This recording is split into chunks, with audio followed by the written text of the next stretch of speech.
Imagine standing in the deep, ancient timber of a national forest.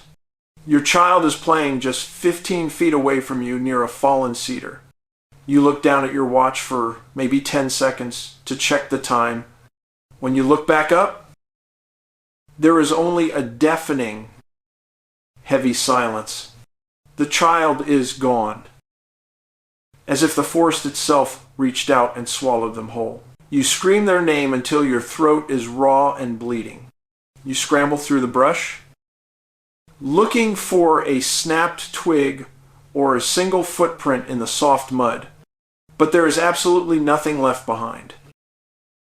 Not a sound, not a track, not a clue. It is as if they simply ceased to exist in our physical reality. The terror that sets in at that moment is something no parent should ever feel. Now, fast forward 18 hours into a massive, desperate search and rescue operation. The teams find that child, but they are not anywhere near the original point of disappearance. They are found across a massive mountain range, 15 miles away from where they vanished. To get there on foot, a professional athlete would have to hike at a record pace for a full day. But we are talking about a 3-year-old boy in sneakers and a thin cotton shirt. He has navigated through jagged granite peaks and swam across freezing high-altitude rivers, and he did all of this in the middle of a blinding midnight snowstorm. When the rescuers finally reach him, they are stunned by what they see. The math of this journey is simply impossible. Welcome back to the program. I am David Paulides. Today we are digging into the most baffling and controversial profile point in the missing 411 files. We call it the distance anomaly, and it defies every law of biology and physics we know. I am not here to entertain you with ghost stories or urban legends. I am here to present the documented facts from the official reports. Over the last decade, I have tracked a recurring pattern in our national parks that the authorities refuse to acknowledge. Search and rescue teams use statistical models to predict how far a lost person can travel. For a toddler, that search radius is usually very small and manageable. But the victims in these specific cases are breaking every model ever created. They are moving at supernatural speeds. Why does the National Park Service refuse to keep a centralized database of the missing? Why did they tell me it would cost over $1 million just to get basic information? Perhaps they do not have the answers. Or perhaps the truth is far too disturbing for the public to handle. We are looking at people crossing terrain that would stop a mechanized unit. And they are doing it without a single scratch. Let us look at the facts of a case from 1,952 inches, the rugged landscape of Ritter, Oregon. 2-year-old Keith Parkins was playing in his grandfather's yard under a clear sky. His mother stepped inside for less than 2 minutes to grab his jacket for the evening. When she stepped back out on that porch, Keith was nowhere to be seen. A massive search of the area began immediately. Local ranchers and law enforcement combed every inch of the surrounding creek and the barns. 19 hours later, Keith was found alive on the surface of a frozen pond. The shocking part is that he was found 12 miles away from his home. Think about the physical reality of a 12-mile trek for a 2-year-old. He would have to cross 2 mountain ridges in total darkness to achieve that distance in 19 hours. Keith would have to maintain a constant, straight-line pace without stopping. He would have to climb over fences and push through dense thorns in sub-freezing temperatures.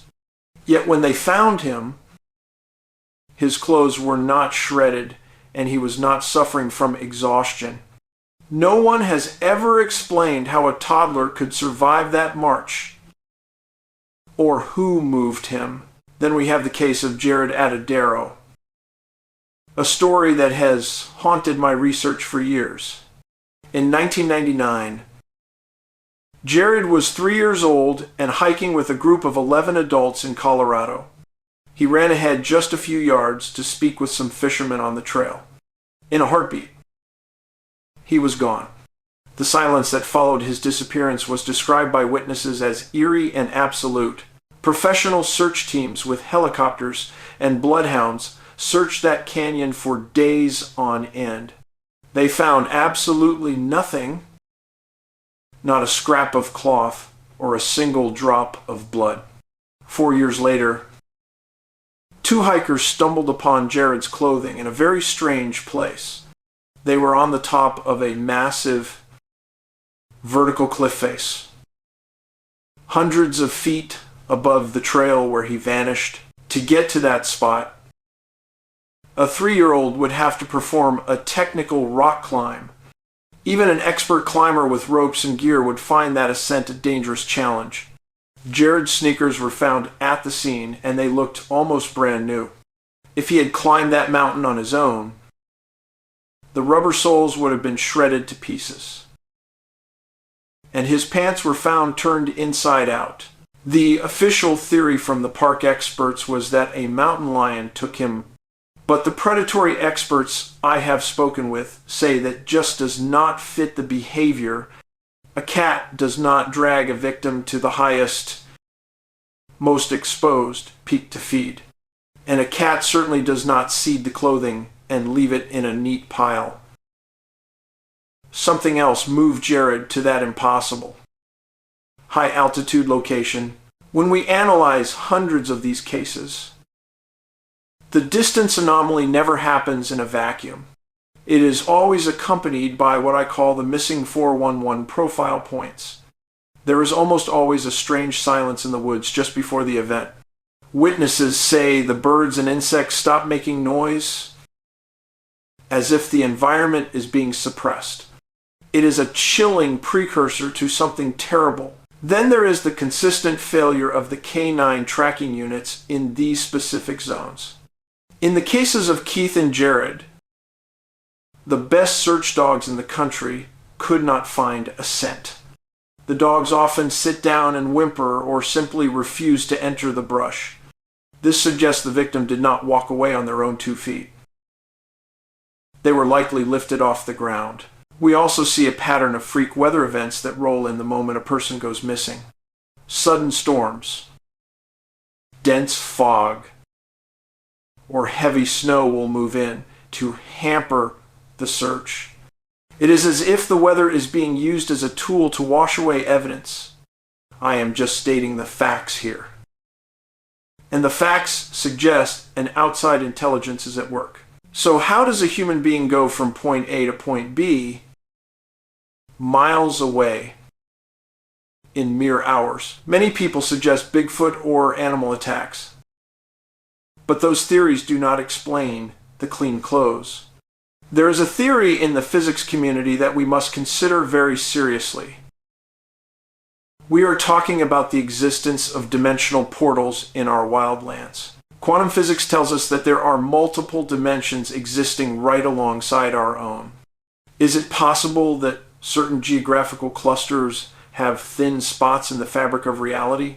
A person could step off a trail and instantly be transported miles away. They would be moving through a different space-time and then be dropped back into our world.